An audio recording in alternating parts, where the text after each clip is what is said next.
Welcome to Moonset Stop and Shop, sir. Is there anything I can help you with? I'm here for about 15 more minutes. I get out at 8. Oh, yes, don't worry. I will be very quick. I can only come when it's dark.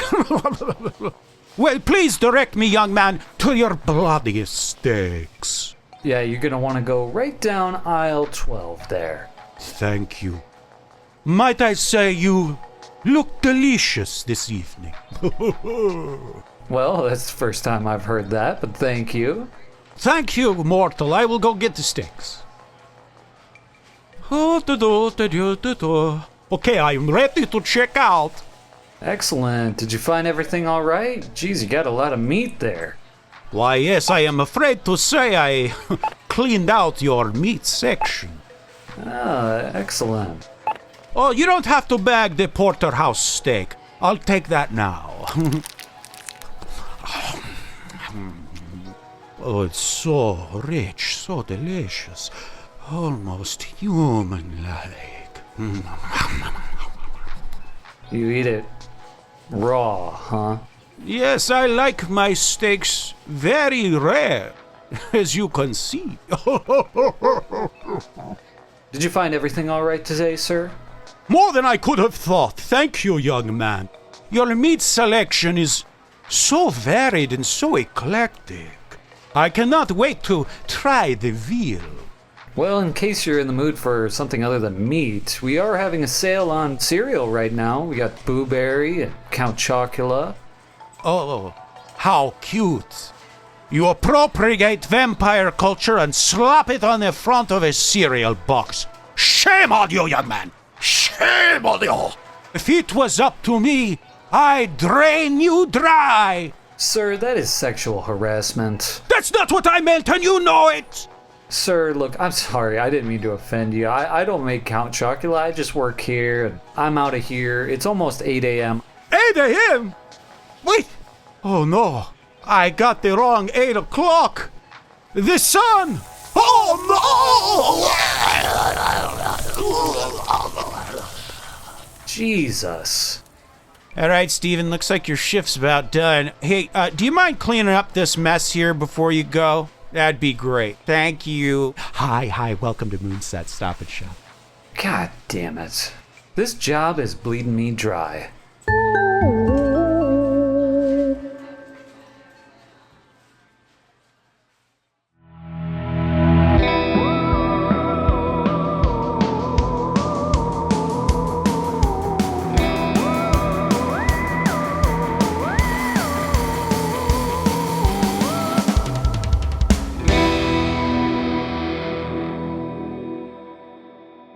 Citizens of the Milky Way, my name is Dylan Hackworth. And I'm Gage Hurley. That's right, and you have arrived at the crypt. The crypt of Creep Street, folks. That's right, we are diving into a tale of the undead today. But first, let me drive a stake through your heart with our social media here. Follow us on Facebook and Instagram at Creep Street Podcast, Twitter at Creep Street Pod. We have a TikTok now at Creep Street Podcast that we're much more active on. And of course, if once a week is not enough, because this is our second week on Thursdays, we have moved to Thursdays now. If our once a week shows are not enough, head on over to patreon.com/Creep Street Podcast. Now, folks, let me butter you up real quick with my sources, because this one, ooh, pun intended, you're going to want to sink your teeth into this one. It's a tasty treat. Yes, this is a tasty treat. How many treats? 1, 2, 3 treats? Creep Street or Sesame Street? You decide, folks. All right, for our sources, we've got The Vampire of Croglin Grange, a genuine and ancient British bloodsucker by David Castleton at The Serpent's Pen. A Strange Case of a Real Vampire in England by Brent Swanser at Mysterious Universe.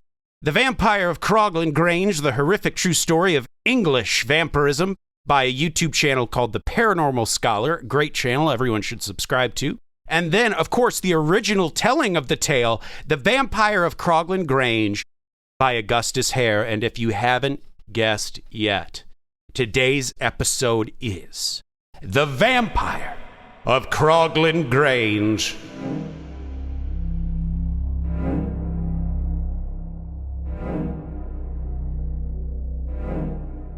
Now, folks, there are some corners of the unexplained that just feel larger than life.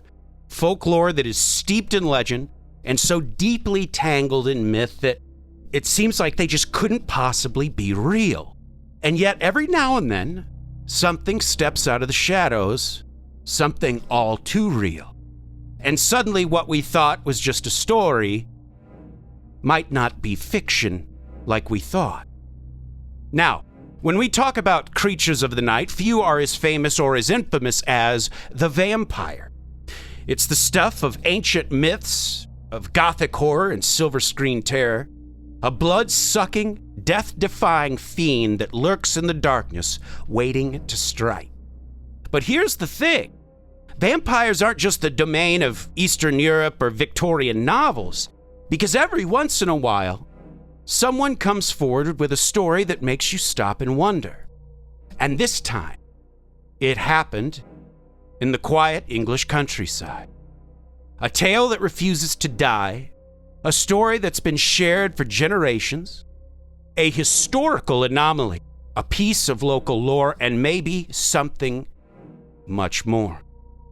Because while many claim that the story of the Croglin vampire began in the 1800s, some believe its origins stretch back even further, perhaps even a couple centuries before, during a time of war and religious upheaval and deep societal unrest.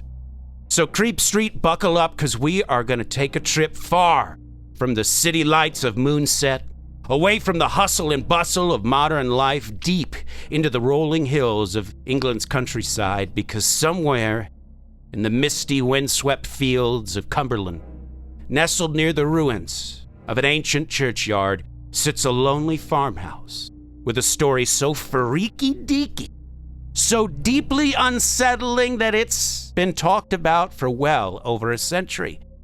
Some even say the legend has inspired the greatest tales of all time.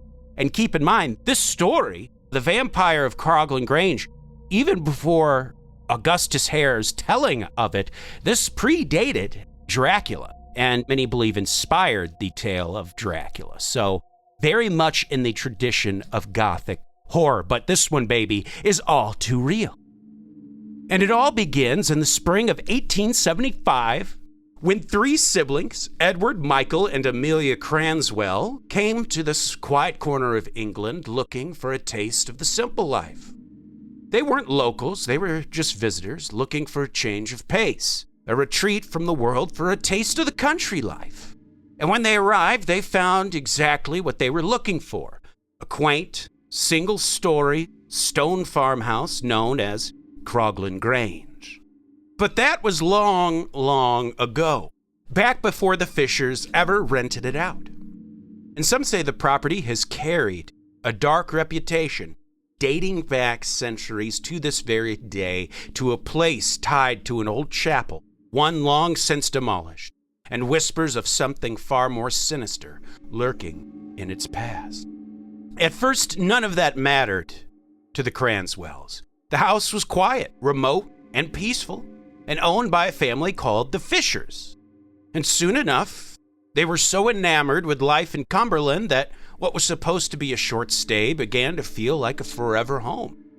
Baby, they got settled in. They got to know the locals. They became part of the community. But some of those locals already knew the house by another name. Some knew the dark secrets it held.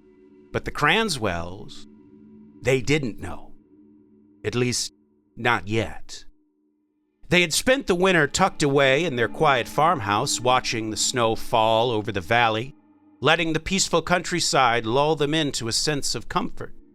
And when summer finally arrived, it came with a vengeance, a heat wave unlike anything Cumberland had ever seen. The air was stifling, pressing down like a heavy weight. And on one particular muggy night, as the farmhouse lay in the stillness of the hot summer night, Amelia found herself unable to sleep. The air was too thick, too heavy, and every attempt at rest just left her feeling even more restless and uncomfortable. So she sat there, propped up in bed, staring out into the velvety blackness of the countryside and beyond. The night stretched quiet and still. The only sound, the occasional chirp of insects or the rustle of trees in the breeze. But then, something changed. From the edge of the darkened tree line, she saw something move. 2 flickering lights, small and faint, but unmistakable. They drifted through the trees, weaving slowly, deliberately, their glow dancing in the darkness like fireflies. At first, she thought it was just her imagination, a trick of the light. But as she watched, the lights grew closer, brighter, and with each passing second, the dread in her stomach deepened. Because it soon dawned on her that these were not fireflies, nor were they lanterns. These were eyes, and they were coming straight for her. Amelia couldn't look away. Those flickering lights, those burning, hungry eyes drifting ever closer until the thing that those eyes belonged to finally emerged from the shadows. What she saw would haunt her for the rest of her life, because staring in at her from behind that glass window was a hideous, shriveled face, its leathery brown skin stretched tight over jagged and unnatural features, sunken cheeks and a snarling mouth, and those flaming, glowing eyes locked onto her with a terrifying intensity. And then it moved. A clawed hand rose from the darkness, its fingers long, gnarled, twitching, and then scratch. It raked its claws against the window pane, a sound so sharp, so unnatural, it sent a violent chill racing down Amelia's spine. And again, scratch, scratch, scratch. Some say that wasn't the only sound that she heard that night, because some claim that before the scratching began, she heard something else, something even more terrifying. A sound like pecking, like something slowly picking away at the lead, holding the glass in place. And Amelia realized to her unspeakable horror that yes, this thing wasn't just scratching at the window, it was trying to get in. The thing was testing the window, trying to get inside. This wasn't random, it was deliberate and calculated. And Amelia, she wanted to scream, she wanted to run, to cry out for her brothers, anything to break free from this paralyzing dread that held her in place. But her body would not move. Her throat locked up and her limbs were useless, frozen like she was pinned beneath an invisible weight. All she could do was watch. Watch as the thing at the window, this thing that should not exist, grew more desperate and annoyed at the window. But it wasn't just scratching at the glass anymore, it was peeling. A slow, patient pulling at the lead seal that framed the glass pane. Like a bird pecking at the edges of its cage, it was working at the seams, weakening the only thing standing between Amelia and the horror that lurked outside. And still, she couldn't move. And then, snap, the lead peeled away, curling like torn paper.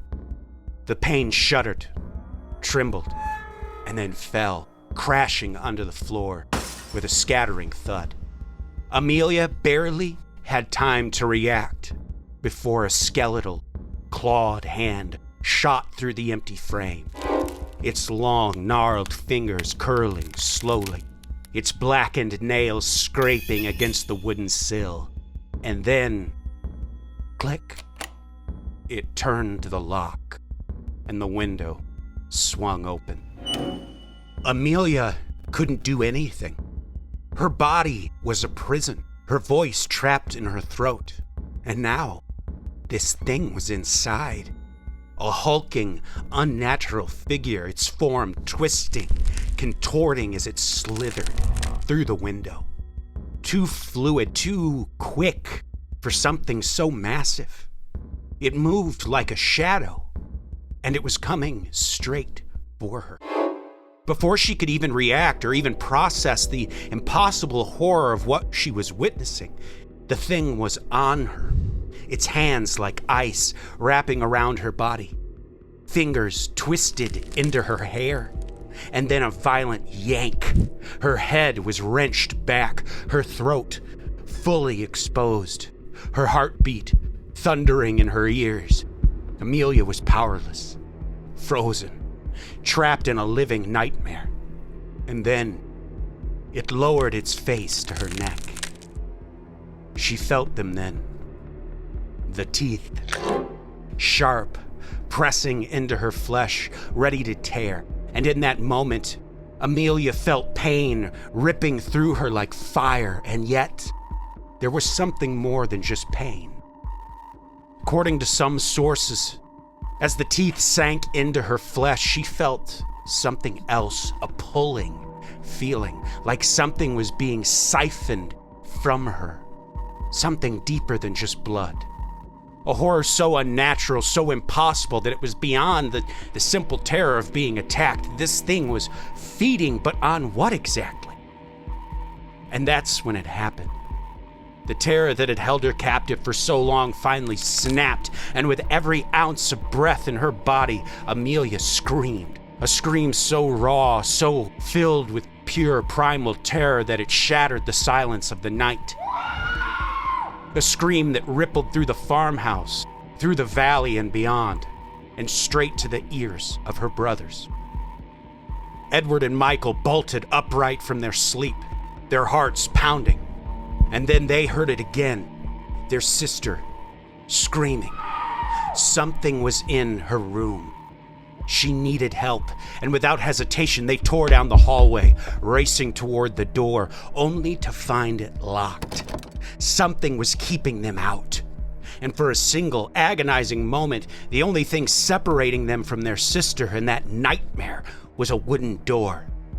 But then, crack!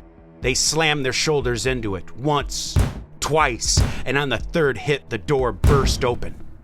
And what they saw froze them like ice. The window was open, its frame busted, the lead seals ripped away like brittle old paper. The night air howled through the gaping hole, chilling the room like an open grave. And on the bed, Amelia lay trembling, her hand pressed tight to her throat, her nightgown stained with blood, her eyes wild with terror, darting to the dark void and beyond the shattered window. Something moved just beyond the broken frame, a shadow that slipped back into the night. For a single horrible second, it turned its head, and there they were, those burning embers for eyes locked onto them, unblinking, knowing. Then, in a motion that defied human ability, the thing leapt from the window, its impossibly long limbs stretching as it sprinted across the yard. Edward didn't think. Old Eddie grabbed the first weapon he could, a fire poker, and without hesitation, he tore off after the thing. He ran as fast as he could, but it was too fast. It didn't run like a man. It moved in gigantic, unnatural strides, covering impossible distances in mere seconds. Edward barely had time to process what he was seeing before the figure reached the edge of the churchyard. And then, with one final impossible leap, it vaulted over the churchyard wall and disappeared into the night. But something about that churchyard lingered in Edward's mind. Maybe it was the way the thing had ran straight toward it, as if pulled by something unseen. Maybe it was the feeling that the horror wasn't over, that the thing wasn't merely running away in the direction of the churchyard, that it was going to the churchyard. Either way, what he didn't know was that a vault stood between those walls, belonging to an extinct family, and something was inside of it. So that, folks, is the initial encounter with this entity, with this Croglin Grange vampire. And it literally, this is like straight out of Dracula almost. It really is. I mean, we both saw Nosferatu, which is, obviously a variation on Dracula, but this seems like a scene out of Nosferatu or Dracula. Exactly what I was thinking. Yeah, it totally does, especially its monstrous nature of a vampire. Yes. It's definitely, they don't even really describe it as like human. It's like a creature. Right. They don't even say humanoid, like other than like the thing. Yeah, it's yeah. Right, they mostly refer to it as the Thing because this probably is like nothing they had ever seen before. Right. It was clear that this was not a intruder, like a bandit or a burglar, or even just someone in a mask pretending to be like something. It was clear how this thing moved, that this was not human, whatever it was, or at least it wasn't human anymore.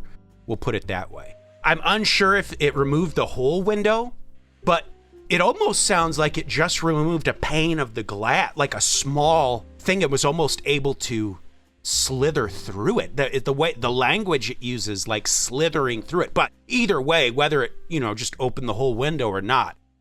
So for a time, it seemed as though the nightmare had ended. Amelia, Edward, and Michael spent the better part of the year in Switzerland, putting miles and mountains between themselves and whatever had invaded their home that night. But as the seasons changed and the leaves turned red and gold, and as the crisp autumn air rolled in, something called them back. Maybe it was pride, or maybe it was stubbornness, or maybe it was something waiting for them to return, subconsciously calling them back. Either way, that fall, the Cranswells went back to Croglin Grange. But this time, they made sure to be ready. No more helpless nights and locked doors and open windows. This time, they were prepared for anything. The brothers took no chances. They set up their sleeping quarters directly across from Amelia's room, determined to keep a watchful eye on her at all times. And they were not relying on fire pokers this time. No. They kept their pistols loaded and within arm's reach. And as for Amelia, every night, before she even dared lay down, she secured the shutters herself, making sure they were tightly locked. And for a while, everything seemed fine. Days turned into weeks. Autumn gave way to the chill of winter, and the house sat still and quiet beneath a blanket of frost. Nothing came scratching at the window. No flames in the darkness, no flickering eyes watching from the trees. The house was peaceful. Maybe the nightmare was just that. Maybe it was some sort of collective nightmare, and even if not, it seemed like it was really over. Maybe whatever had attacked Amelia had moved on. But there were rumors in the village. Some had found animals dead, their throats slashed open, their bodies completely drained. Something was still lurking about the town.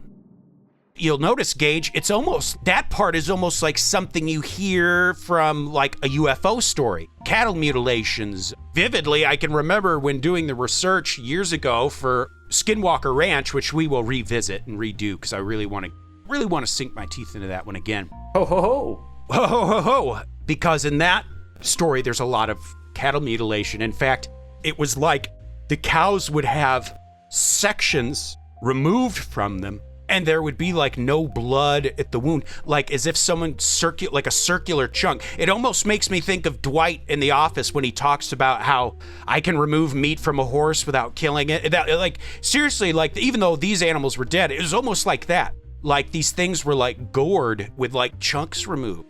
So what's interesting though is that Amelia seems to, as far as we know, as far as the story has let us know, has been the only human that this thing has attacked. As far as we know, there wasn't whispers about the town of other townsfolk being attacked other than their livestock. So, which maybe she was just the first one to notice it, and that's why it targeted her. I mean, she saw the eyes, right? Right.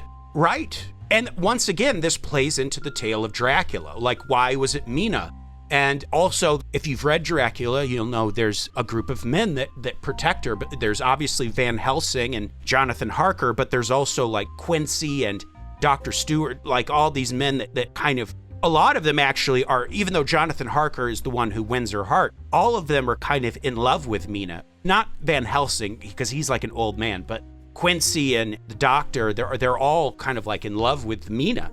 And that's why, in a way, you can call it a metaphor for like the difference between love and a carnal. You could almost read it as right. You could almost read it as a metaphor. I've never, and I'm sure I'm not the first person to say that, but in a way, you could see that as a metaphor of love over like a fleshly lust. So it's kind of an interesting, and I'm sure many people have said that. I'm sure I'm not the first, but kind of an interesting allegory there. But moving on. But then, after the chill of winter, came the spring, and on one fateful night at the farmhouse, as it lay bathed in darkness, something stepped out of the woods once again. Whatever evil lurked out there in the night had not forgotten them, and it was returning to pay them a visit. It all started with a sound, a scratching, a tapping. Soft at first, faint. It was just the guy making beats. It was record right? scratching, He was tapping on those drum pads. This is like a lo-fi haunting, or like a lo-fi horror, you know what I mean? That should be like an album. Absolutely.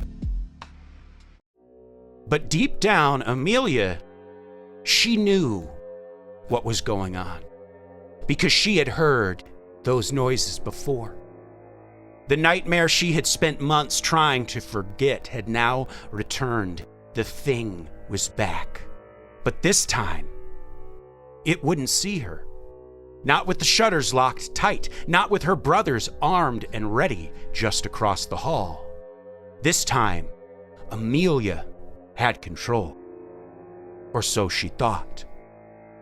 Because curiosity, as the old saying goes, killed the cat. Sometimes curiosity can be a dangerous thing. I always think of Ian Malcolm, Jeff Goldblum in Jurassic Park, where he says, your scientists spent so much time wondering if they could, they never stopped to think if they should. Right. Wise Dr. Malcolm. Yes. Because despite every fiber in Amelia's being screaming at her to stay in bed, she had to have a look. Just a peek. Just to prove to herself that it was all just a nightmare. None of it was real. That it was just a branch scraping against the window, or there was some animal. And when she saw what was waiting for her, her heart nearly stopped. Slowly, heart pounding, hands trembling, Amelia climbed up into the bed, shifting her gaze towards the small exposed portion of glass above the shutters. And when she looked outside, it was there, hunched over, leering at her. That hideous, shriveled face, its leathery brown skin stretched thin over its bones, and those burning embers for eyes locked onto hers. The creature from her nightmares was all too real. And this time, though, Amelia could scream. And baby scream she did. Her voice pierced the night, shaking the house awake, and her brothers, boy, were they ready. Edward and Michael exploded out of their beds, grabbing their loaded pistols, bursting out of the house. The hunter had now become the hunted. They ran into the darkness, their eyes darting wildly, searching. And then, in the moonlight, they saw it, hunched, a shadowy figure sprinting across the yard. And it was fast, inhumanly fast, and its legs stretched unnaturally long, carrying it farther than any man should be able to move. But not fast enough, because Edward took aim and fired. The crack of his pistol split the silence of the night, echoing across the fields, and for the first time, the thing stumbled. Edward's shot was true, hitting the creature in the leg. But even wounded, it kept moving. It didn't even cry out. It didn't even really slow down except for that quick stumble. It just ran straight for that graveyard. And the brothers chased after it as far as they could, but then the creature reached the crypt. And without so much as a moment's hesitation, it disappeared inside. Now, let's take a step back for a second here, because this also is kind of like what you see in the original Dracula.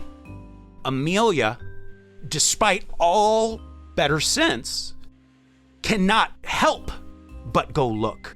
That doesn't mean she was dumb or weak or something.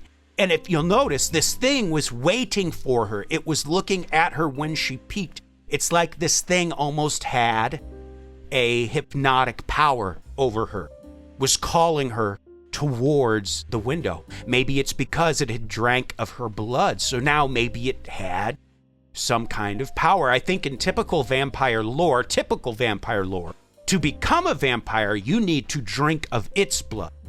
It can choose to just take a little snack off you, or it can drain you dry and kill you. But obviously, there's many different theories, and, vampires vary wildly from culture to culture, but kind of like the main, I think, Western idea is that to become a vampire yourself, you need to drink of its blood. But anyway, it already seemed like this thing had some sort of hypnotic power over her. And if this was some deranged man, some lunatic running through the countryside, breaking into houses and attacking innocent women, wouldn't they have run back into the woods? Wouldn't they have gone to a barn, a cave, anywhere else? But no, it ran into a tomb, a place where it really wouldn't have a place to hide. It was a place for the dead. And this is when the word vampire finally entered the conversation. The Cranswell brothers stood at the mouth of the crypt, their guns drawn, their hearts hammering from the chase. Somewhere down in that black void, the thing was waiting. But for the first time since this nightmare had begun, they had it cornered. They leaned forward, casting what little light they could into the tomb's entrance, and yet there was nothing, just blackness, a yawning abyss so dark it seemed to swallow the light whole. And in that moment, for the first time that night, fear overcame the brothers' rage.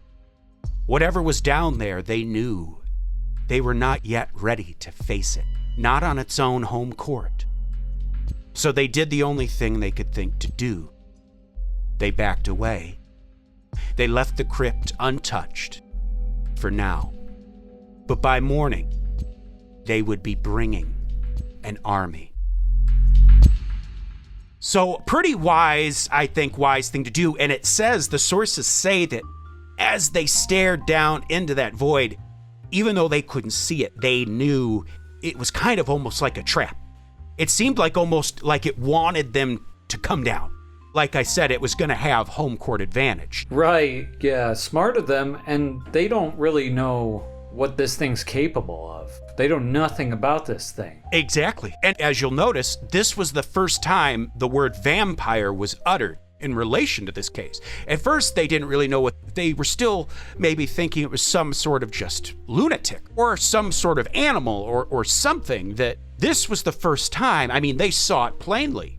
And if you'll notice, I'm interested about the legs being so long, because you'll notice in a lot of Western vampire lore, obviously the vampire can take different forms, not just a bat, but a wolf or various creatures of the night. And maybe the legs, the way the legs were moving, maybe it was almost like it was in the middle of morphing or something, like it was trying to turn into an animal to get away. Now, you'll remember in Nosferatu, when that ship crashes in, the ship that was carrying Nosferatu over, the rats bring the plague, and those rats are essentially Nosferatu entering the city. In the original book, Dracula, when they find the ship crashed and the crew all dead, a wolf suddenly runs out of the ship and runs into the London night. Just a different thing, but it's Dracula took on this form and ran away into the night, so people could just be like some rabid dog or something, you know? Right. And maybe that's what was happening in this moment. Maybe it was in the middle of making that change so it could run, and if anyone else saw it, it would just look like a dog or maybe a wolf of some kind.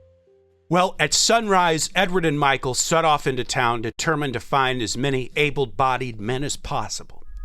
And as word spread about what had been happening there, especially the night before, it soon became clear that they weren't the first.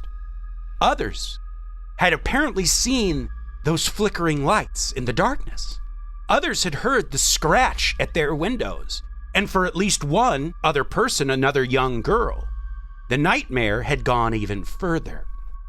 She, too, had bite marks on her neck, the same as Amelia. And then came the worst discovery of all.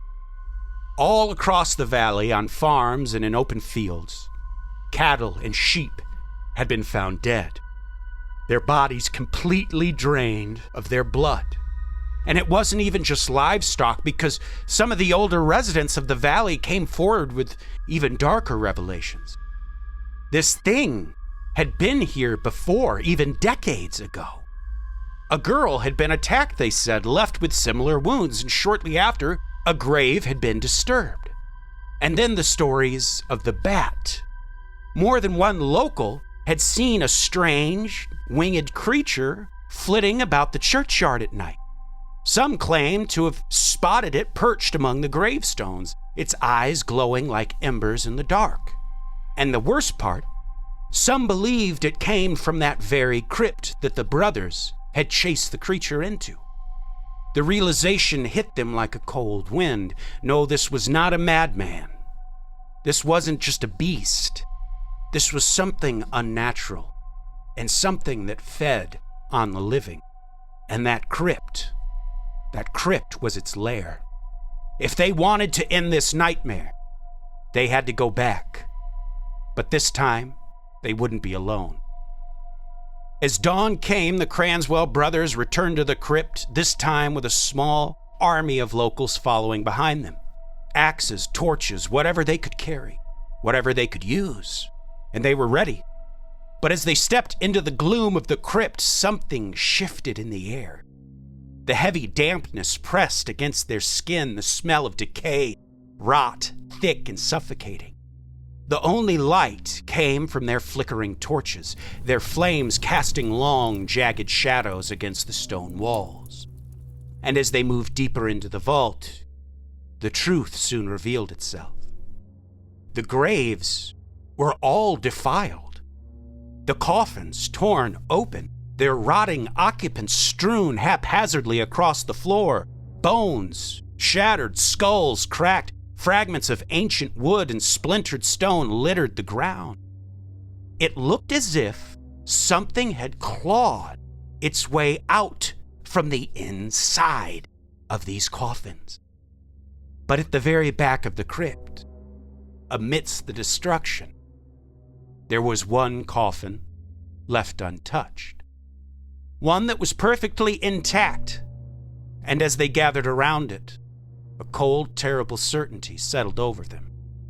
They knew what was inside. Their hands trembling, they pried open the lid, and there it was.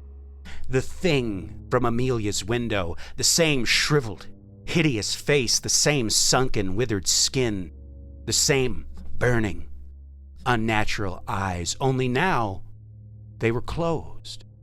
The creature lay in what could only be described as a trance, as if frozen in death, waiting for nightfall to wake again. And then came the final proof, the bullet wound in its leg. The same shot that had been fired by Edward the night before. This was not a coincidence. This wasn't just a corpse. This was it. This was the thing that had stalked the valley. This was the thing that had fed on Amelia. This thing that had terrified Croglin Grange. And now was their chance to put an end to its reign of terror. Without hesitation, The brothers grabbed their torches and set them to the dry wood and lit the coffin ablaze. Flames rushed up the walls of the crypt, licking the ancient stone, casting grotesque shadows that twisted and writhed in the firelight. The thing in the coffin, though, never moved, never cried out, never fought back. It simply burned. And as the fire roared, as the villagers watched the final moments of the Croglin Grange vampire, the terror was over. Or was it? Because here's the thing. Some say the vampire was never real. That it was just a legend, a ghost story, a bit of colorful local folklore spun into something larger than life. But then again, how do you explain the very real and documented bite marks, the drained livestock, the bullet wound in the corpse they found? Those were very much real, and something even more terrifying to consider. Whatever they burned in that crypt that night might have been just one of many. Remember, they found numerous coffins that appeared to have been burst open from the inside. If there was one, there could be others. And who's to say that the rotting corpses they found, the skulls and stuff, were even of those people that were in the coffins? Maybe that was their lunch, ladies and gentlemen. And who's to say that they aren't still out there to this day, waiting, watching. And the next time you hear a tap at your window in the dead of night, you'd better pray that the shutters hold. So, that's kind of where the initial tale ends. The tale of the Croglin Grange vampire. Very much, like we said, very much your Gothic horror tale. It gives you the foggy nights, the Gothic architecture, the churchyards. It's all there. It's a perfect Gothic tale. Yeah, for sure. And what year was this? This happened in the 1800s. Now, that's not when his story was published, but that's when he claimed it happened. And then I think Dracula was published in like 1890 something, I think. 1897. Yes, almost right there at the turn of the century. It's actually later than you think. I always thought Dracula was a bit older, but it's actually fairly more recent than you would actually think. So then this story could and probably is a big inspiration, because so Absolutely. much of this, like we already mentioned, just lines right up with the Dracula tropes. To bring it all more full circle, as we know, Bram Stoker, the author of Dracula, was for a time, a member of Aleister Crowley's Golden Dawn. So isn't it funny? That's what I love on Creep Street is the more episodes we do, you're going to notice how things tie together. Everything from a UFO story that maybe took place in the 70s to a Gothic vampire tale, you're going to start to notice little things that connect. And that's what's so fun about these stories and what they call just general high strangeness. So, where exactly does the story of the Croglin Grange vampire come from? And more importantly, was any of it real? Now, the first recorded telling of this ghastly tale comes from none other than English travel writer and author Augustus Hare, a man who made his career out of collecting ghost stories, eerie encounters, and things that go bump in the night. In the 1890s, Hare included the Croglin Grange tale in his 6-volume autobiography, The Story of My Life, in a section aptly titled The Beast of Croglin Grange. Now, everything about this story reads, like we said, like a classic horror novel. You've got an isolated countryside manor, an unsuspecting family, a grotesque nocturnal predator, and finally a mob wielding torches and pitchforks, storming an ancient crypt to slay a monster. It's the kind of sensational tale you might expect to find in an old Victorian penny dreadful, which were very popular at the time. Those cheap, grisly horror stories that thrilled readers with vampires and ghost stories and creatures of the night. And yet Augustus Hare did not present this tale as fiction. He claimed it was very real. According to Hare, he had personally heard the account in 1874 from none other than Captain Edward Fisher Roe, the man who allegedly owned Croglin Grange and whose family owned it for centuries. But here's where things get murky. Because Hare somehow neglected to include some pretty important details, no full names for the Cranswell siblings, nor the precise location for Croglin Grange. No actual documentation to confirm that any of it ever happened. Regardless, Hare presented the story as fact, and that is partly why this mystery has endured for over a century. Was Augustus Hare telling the truth? Had Captain Fisher Rowe really passed down an authentic piece of local history? Or had Hare been suckered in by a ghost story that had been making the rounds in Cumberland for centuries? Whatever the truth is, one thing is certain. The Croglin Grange vampire has never faded into obscurity, and to this day, the debate still rages on.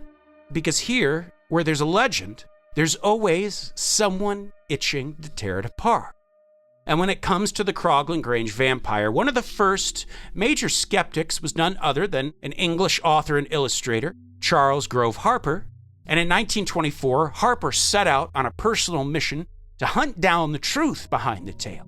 Because if this story was real, if a creature of the night had once stalked the English countryside, surely there'd be something left behind, some sort of record, a town memory, a gravestone, something, anything.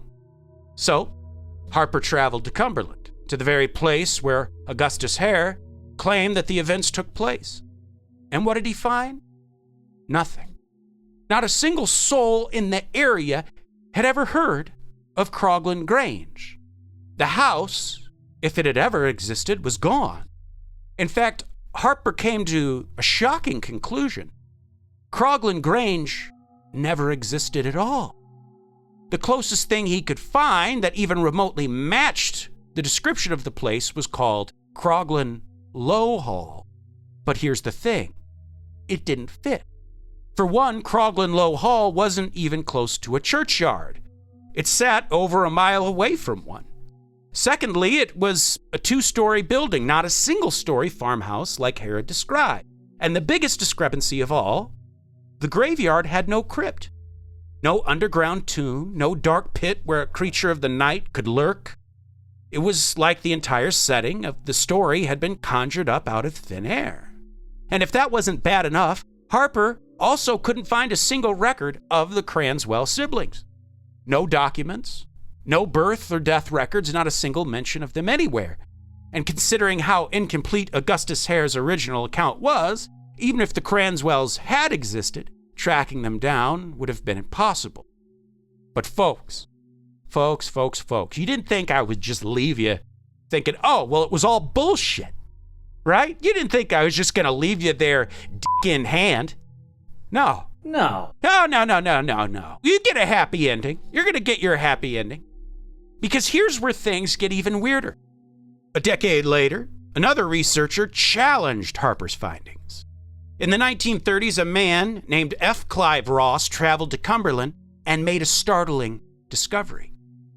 Croglin Low Hall had once been known as Croglin Grange. The house had originally been only one story. The second floor was added later. And perhaps most eerie of all, a chapel had stood once nearby. So Harper didn't do great research. No, he literally just went to the place and was like, oh, nothing's here. He didn't do any, And who would be that surprised that somebody would remodel? Right. Especially over however many years later, it would have been at least 50 years later. It's you think they would have just kept it all, everything the same? I mean, yeah. You don't think they're going to put in a little indoor plumbing, a little, Right. What do you think's going to happen? He showed up, he saw the live, love, laugh sign. He said, this can't be it. Yeah, exactly. The locals knew of the legend. Some even claim that the events took place in the 1680s, not the 1870s. And then came the even stranger revelations between the 1950s and 1960s. A former rector of Croglin claimed that vampiric attacks had been reported in the area as early as the early 1800s, and that a bat-like creature had allegedly been spotted lurking around Croglin churchyard. And this is where it gets truly bizarre. Some people believe that the vampire was not a man at all, but rather some sort of revenant creature from an even older time. So could the Croglin vampire be linked to something even darker, something ancient? Some have suggested that 17th century religious turmoil may have given birth to the legend, that a long-forgotten feud, a cursed burial, or even an accused heretic could have fueled the original whispers of something lurking in the crypt. And maybe, just maybe, that fear never truly faded. So what does all this mean? Had Hare just been duped by a well-crafted ghost story? Had it all just been local folklore stitched together from some old fears and fictions? Or is it possible that something really did happen in Cumberland? Something so terrifying, so unbelievable, that it was buried, erased, and purposely lost to time.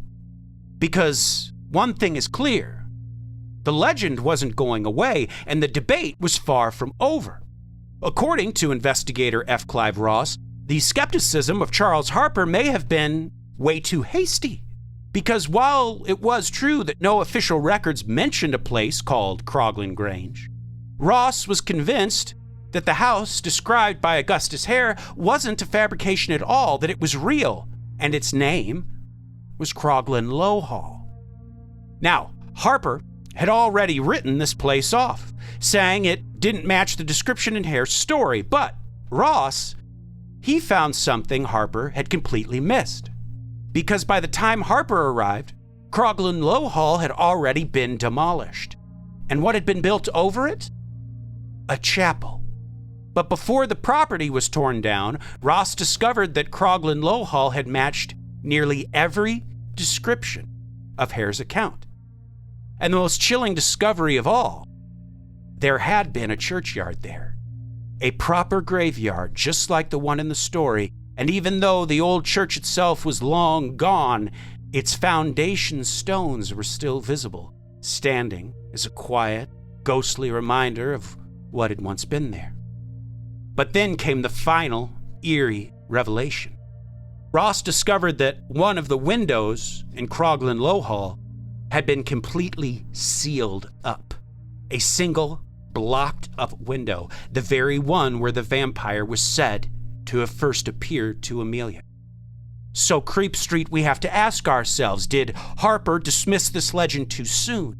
Did something real happen in Croglin Low Hall, only for it to be erased and forgotten, built over with something new?